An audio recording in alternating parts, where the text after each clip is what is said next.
প্রিয় ভিউয়ার, আমি গত পর্বে দেখিয়েছিলাম যে একটি আইসি কিভাবে নিজে নিজে তৈরি করা যায়, অর্থাৎ হোমমেড আইসি তৈরি করা যায়।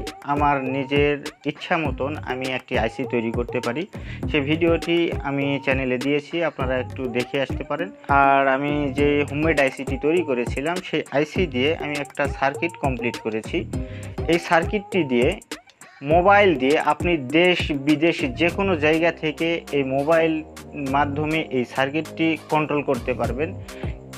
এই সার্কিট দিয়ে 20 থেকে 25 ধরনের কাজ করা যায়। তো আমি সেই সার্কিটটি এই যে আপনাদের দেখাচ্ছি, আপনারা একটু ভালো করে লক্ষ্য করে দেখেন যে হোমমেড আইসি যেটি, এই হোমমেড আইসি দিয়ে আমি এই সার্কিটটি কমপ্লিট করেছি।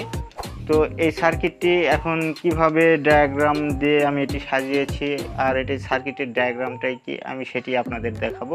তো চলুন আর কথা না বাড়িয়ে আপনাদেরকে পুরো ভিডিওটি দেখিয়ে দেই যে এটি কীভাবে কাজ করতেছে আর এটির ডায়াগ্রাম কি, সার্কিটটাই কি।